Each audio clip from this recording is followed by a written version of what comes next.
Artificial intelligence has many definitions, but here's a simple one. AI is the science of getting computers to think like humans. Simple to say, harder to do. To get humans and computers to think similarly, are we really comparing apples to apple? Orples? Let's sort this out.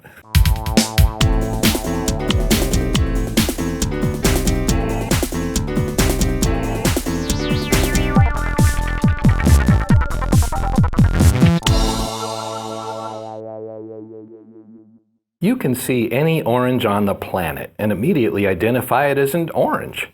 You can tell an apple from an orange and every possible orange out there. How did you learn that? You probably don't know. But for a computer, two different oranges are two different things. If it sees the same orange from two different angles, it thinks those are two different objects. For a computer to differ between an apple and an orange, we have to train it by showing it many, many examples. We want computers to understand us when we talk, but there's a lot going on with human speech. Subtext, urgency, tone, facial expression, slang. When you want your friend to stop joking, you might say, "Quit messing with me." Another generation would have said, "Stop pulling my leg." Well, how is a literal-minded computer supposed to understand that "cease pulling my lower appendage" means the same thing as "do not interact humorously"? Well, computers learn it the same way you did, by many, many examples. Natural speech is hard for computers. In fact, when Google tried to get its AI to understand speech more conversationally, it trained its computers by entering the text of 2,865 romance novels. And after that, their computer could write poetry, sort of. The goal is for the computer to imitate the way our organic brains think. To attain this goal, we use software models known as neural networks. When you upload a picture to your computer and software starts tagging everyone by name, that is the work of a convolutional neural network. It recognizes each person based on what it's learned from filtering through many examples of eye shapes, hairstyles, hair texture, and so on. The computer is acting like your brain. When your friend helps you understand a confusing concept, you might say, "Oh, I see." Well, you're not talking about your eyesight. What you literally mean is, "I now understand."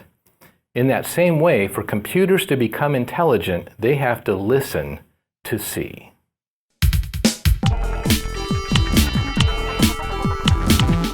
If you've watched the Terminator movies, you might think of AI as very powerful and pretty menacing.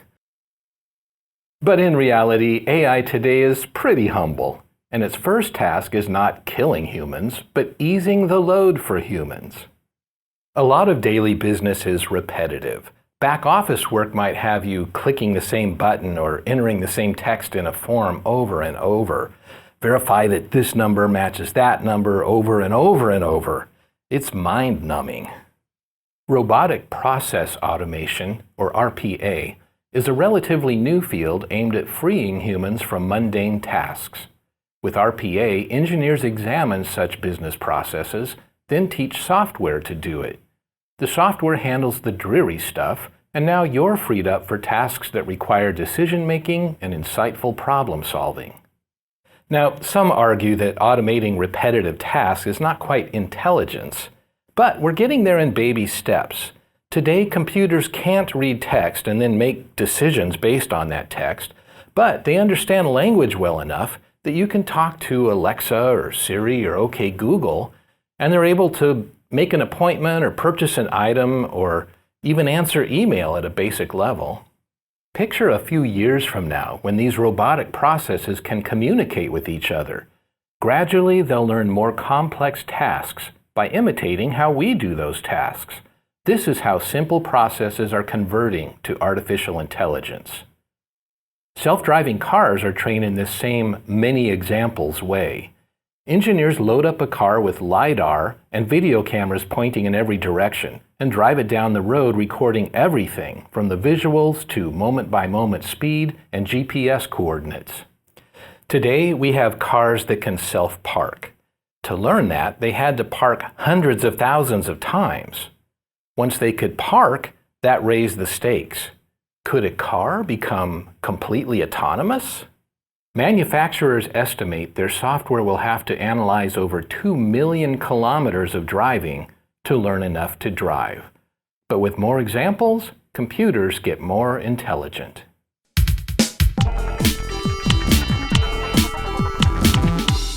The field of artificial intelligence tackles incredibly difficult challenges.